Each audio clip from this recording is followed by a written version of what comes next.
Is it an inevitability of the way that Klopp plays, Stevie, that this was going to happen at some time? Yeah, I think so. You know, we talked about why are they signing Thiago. I think one of the reasons signing Thiago was to sort of maybe calm it down and just keep the ball a little bit more, because, you know, you can only play at 100 miles an hour for so long, and then fatigue is going to set in. Now, had this not been a pandemic, there would have to have been some sort of fatigue setting in anyway. But the fact that it is a pandemic, the fact that they're playing every 3 days, means that they're not going to be able to go at teams the way we used to seeing them. Those two scenes in particular where they were just absolutely magnificent. And so you have to find a way. And they're not finding a way. And they don't look like they're finding a way. You know, eventually people were going to lose form. Unfortunately for Liverpool, the front three have all lost form at the same time. And so when you add all these things up, and then you add the injuries on top of it, then you kind of get what we're getting right now. And unfortunately for Liverpool and Liverpool's players, they're held to a standard. And whether you're tired, whether you've had too many games, whether you've lost form, you get no sympathy from anybody because you're expected to do a certain thing. And that's just the way it is. And when you don't, you get criticised. And they're deserving to get criticised right now. I mean, it's hard, but unlucky. But, I mean, most teams, you know, there's criticism and then there's an acceptance that, you know, if you're going to play at that level, if you're competing at elite level, you can't go through the bulk of the season playing, you know, younger guys that are not going to cut the mustard long term at centre back or midfielders. Yeah, it's unlikely to pan out for you. I mean, even the Bayern Munichs and the Barças and the Reals and Man City and all these other teams, they couldn't cope. They couldn't cope. That being said, if you look at the two guys that arguably may have lost form as much as others. I know the front line has been the one that's been talked about in particular. But Liverpool, when they play at their best, their fullbacks and Robertson and Alexander-Arnold are one of the biggest cogs in the wheel that make the wheel spin the fastest.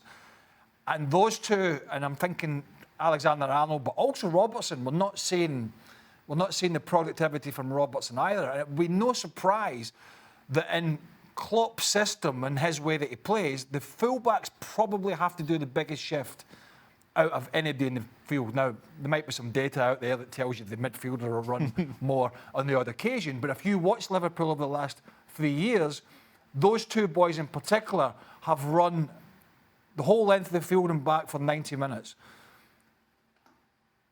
That looks as if it's biting them in the backside now because they're getting up and down, but it's laboured. Yeah. And you can only ask people to do it for so often. So there's lots of reasons, but I think that's a big one of them as well. I think the one, Craig, with the two fullbacks is now they're not arriving late. Now they're actually standing on the ball. You know, previously when Liverpool were closing the ball down, they'd win it back. They would catch teams on the hop, and they would come late, and then they would have so much time and space to either put balls in or run in behind. Now teams are dropping so deep, and Liverpool are taking a bit longer to get forward and get the ball back as well. That it's kind of minimalising their productivity. I think that's as big a reason as any. Stevie, how does he fix this? You know, Dan, if it's a fatigue problem, then you know what? It's not going to be fixed because there isn't time to recover. There isn't time to rest people. You have to get on with it and you have to fight through it and you have to find a way. And you always hear us footballers talking about finding a way.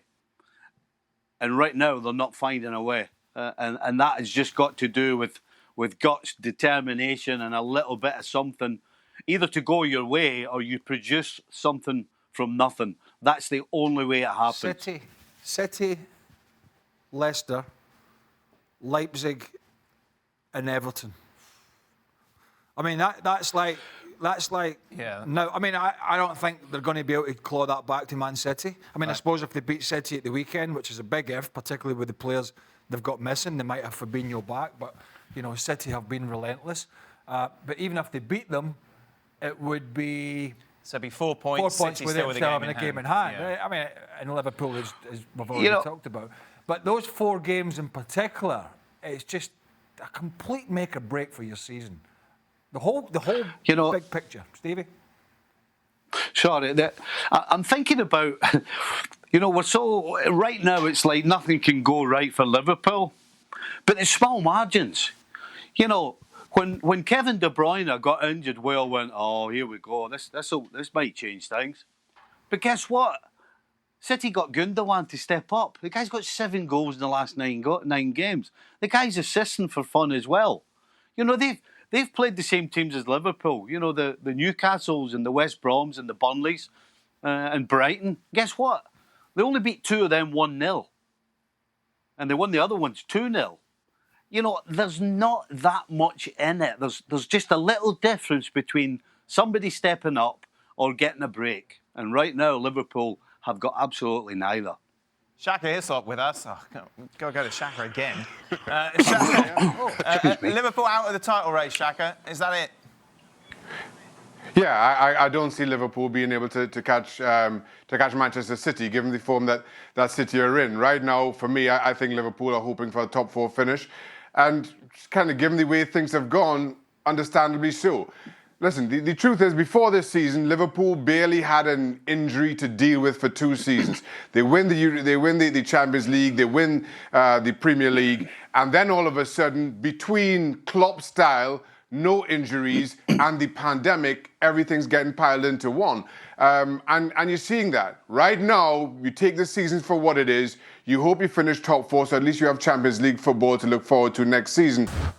Well, thank you very much for watching ESPN on YouTube. For more sports highlights and analysis, be sure to download the ESPN app. And for live streaming, premium content, and let's not forget as well, ESPN FC 7 days a week. Subscribe to ESPN+.